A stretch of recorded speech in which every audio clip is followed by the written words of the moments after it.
Good morning. I want to thank DC MAP for inviting me today, and I also want to thank the Chamber for bringing us together.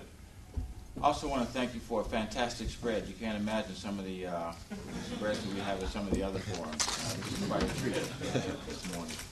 I am really delighted to be able to be here to talk about small business and how we facilitate small business in the District of Columbia, because small business clearly is the core, the backbone, the lifeblood of our business community. A lot of people don't realize that 70 to 75% of our businesses in the District of Columbia are, in fact, small businesses. I'm a native Washingtonian. I'm a product of the public schools of the District of Columbia. I attended George Washington University undergraduate and graduate school, and I've been here all my life. Much of my life has been devoted to public service, but I also appreciate the fact that in order for our public service elements to be able to survive and thrive, we have to have surviving and thriving businesses in the District of Columbia.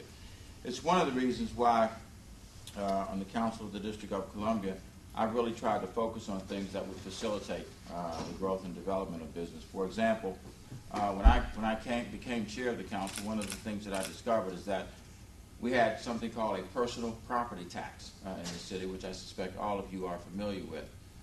It is a rather expensive tax, to be honest with you.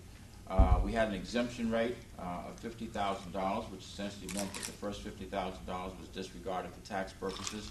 I championed legislation, which is now the law in the district, to be able to raise that exemption rate from $50,000 to $225,000, which meant that dollars went back to the pockets of our small businesses, and as well, it meant that there would be many businesses now that don't even have to pay the small business personal property tax. In addition to that, we wanted to do something else, and I championed legislation that looked at the commercial property taxes in the District of Columbia, especially focusing on small businesses. We reduced, and that is now law, we reduced the commercial property tax from $1.85 to $1.65 on the first $3 million of assessed value on commercial properties in the District of Columbia.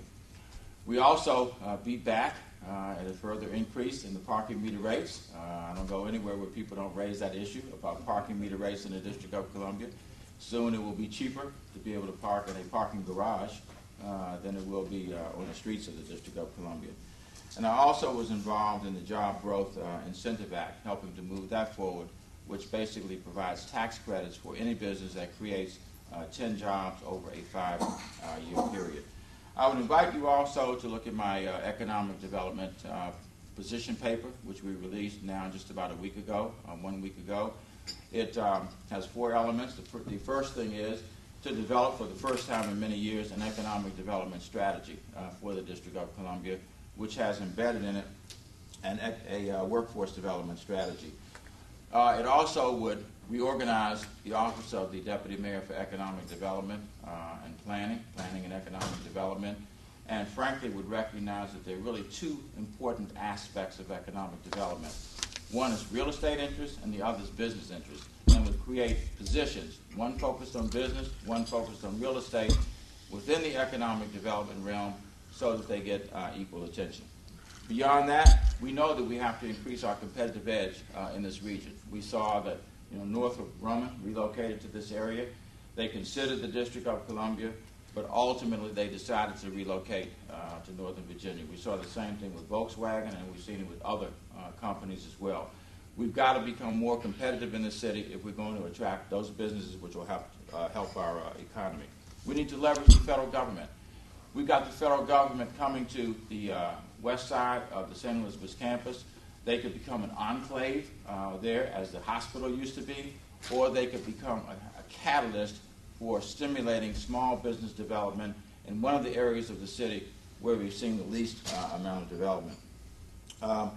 Also, as the President's health care plan unfolds, there's opportunities in there for us to create purchasing power, to bring small businesses together so that they can form pools and purchase health care insurance for their employees. I believe we can jumpstart that and get out in front of it.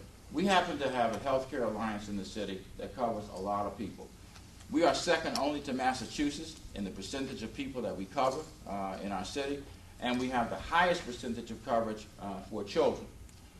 We ought to use this opportunity as the President's health care plan invests in the District of Columbia to recycle those dollars to support our small businesses in their efforts to be able to offer health insurance to their employees and their dependents, and also, frankly, to be able to bring small businesses together to create purchasing pools that will make the cost of insurance much less expensive than what it is today.